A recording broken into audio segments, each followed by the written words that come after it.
Earlier on the Mathman EU stream. Okay, let's add a few. Let's start with backseating allowed. That is one I like to use. Backseating allowed is against moderation policies, but that was already a tag. I've been using that for months. Why can't I use that anymore? Has Twitch just broken all tags? So Twitch has just gone and changed everything about the tag system, and in this video I'm gonna tell you what the changes are and why they are great for your discoverability. I will also be giving you some do's and don'ts with the new tag system, because there are some changes which you need to be aware of that can actually damage your brand if you do them wrong. Especially the last don't is a big thing, so watch the video through to that one to get all the good information, or use the timestamps down in the description to jump about. My name is Barry Epps, and this... Wait, we already rolled the intro.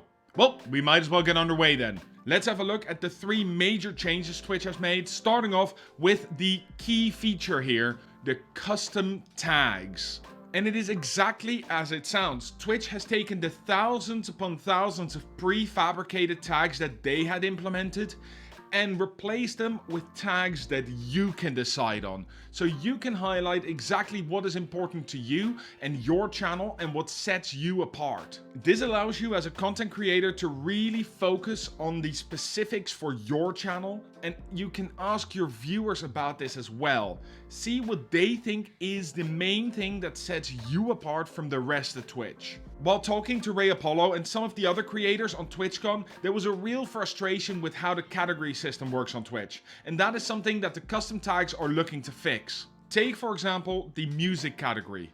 Are you a singer-songwriter, a pianist, a guitarist, a DJ, a band, or do you practice Mongolian throat singing? Well, there was no real way to indicate this except through your title, which means that in the category itself, you still got lobbed in with the ocean of other music creators. And the same can be said about the just chatting category, right? There's no difference there. If you are doing a holiday vlog, if you are outside, if you are eating, if you're doing ASMR, there was no way to indicate this except through your title.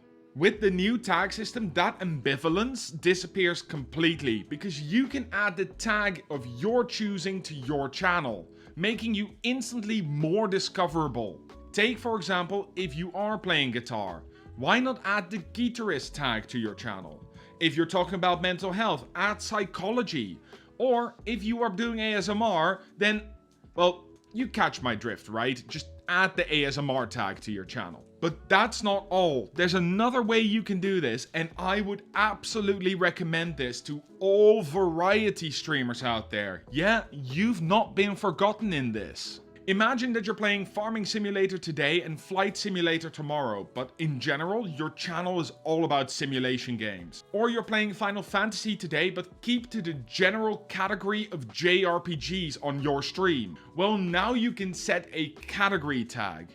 I personally do this because I love playing Phasmophobia, Dead by Daylight, Madison, all these horror games. But when I'm playing an obscure game, people don't find me. So what do? I set a horror tag, which makes it easier for people to see that generally my channel is all about horror.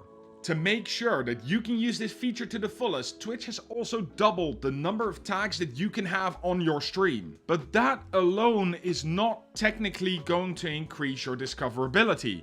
And I promised you that this would increase your discoverability. So how is Twitch achieving that? Well, that is where the third major change comes in, because Twitch now allows streamer tags to be searched in the top search bar on the home page. To make sure that you can use this new feature to the fullest, Twitch has also doubled the amount of tags that you can have on your channel. But that is not going to help with discoverability, right? Because tags cannot be searched on Twitch. They are just there to indicate what your channel does. Wrong.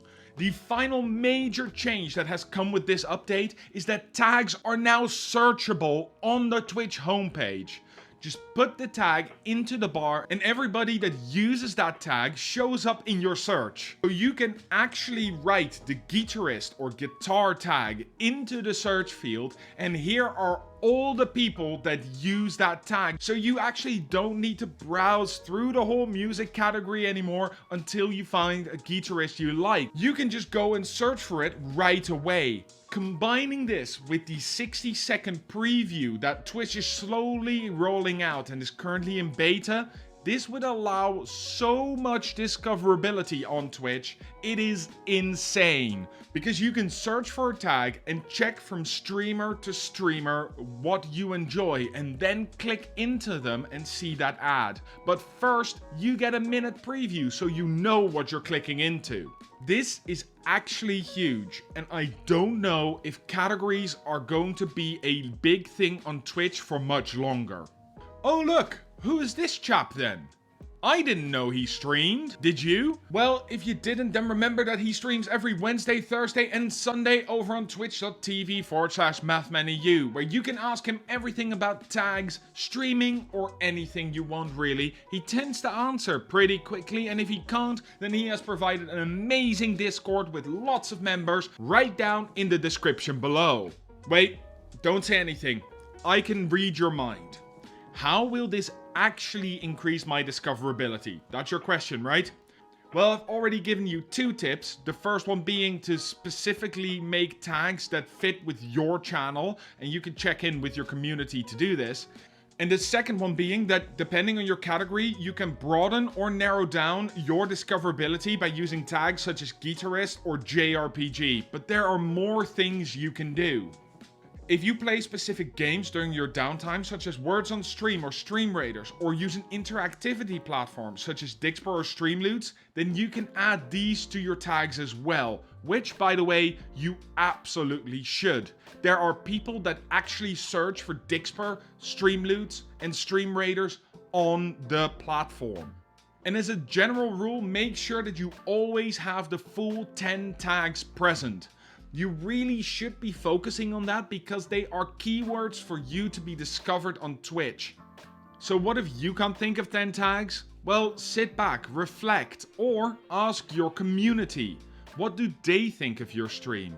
Are you chatty, hyper, cozy, safe space, high production value, humor? What makes you special?